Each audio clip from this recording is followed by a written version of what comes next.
नमस्कार, मी आत्माराम हारे. मित्रांनो, आयुष्य खूप सुंदर आहे आणि हे आयुष्य सुंदर असण्यामागचं कारण निसर्गसृष्टी आहे. विशेष करून झाडे आपल्याला प्राणवायू देतात आणि नेमकं याच गोष्टीचा आपल्याला विसर पडू लागलेला आहे.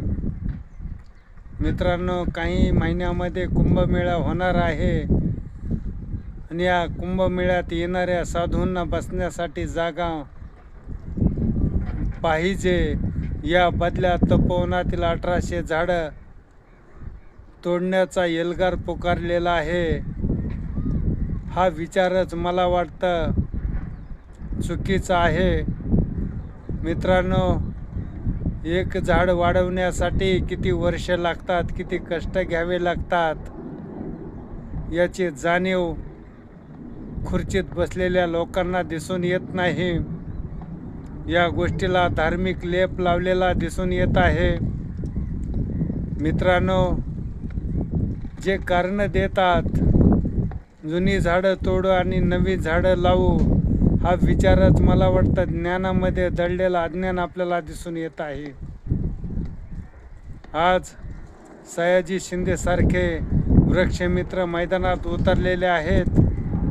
हे जे वृक्षतोडीचं जे संकट आहे या महाराष्ट्रावरती कोसळलेलं आहे आणि खऱ्या अर्थानं वृक्ष जिवंत ठेवण्यासाठी या मोहिमेला पाठबळ देण्याचं काम इथल्या साहित्यिक, कवी, विचारवंतांनी सुद्धा केलं पाहिजे. सर्वसामान्य लोकांनी सुद्धा या मोहिमेला पाठिंबा दिला पाहिजे. तरच आपण निसर्गसृष्टीचं सौंदर्य अबाधित राखू. त्याचबरोबर मानवसृष्टीचं सुद्धा हित या लढ्यामध्ये आपल्याला दिसून येईल. कारण प्रत्येक झाड ही आईची भूमिका निभावत असते. जर आईलाच आपण दुखावलं तर पुढे संस्कार कसे होणार? म्हणून झाडाची उपमा ही आईला दिलेली आहे, आईची उपमा झाडाला दिलेली आहे.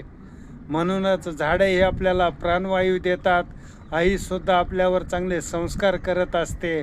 आई आणि झाडे ही दोन्ही जगली पाहिजेत आणि इथला संस्कारमय महाराष्ट्र खऱ्या अर्थानं जिवंत ठेवायचा असेल तर मला वाटतं ही जी झाडतोडीचा जो एल्गार पुकारलेला आहे, हा विचार सर्वांनी मिळून आपण एकजुटीनं थांबवला पाहिजे.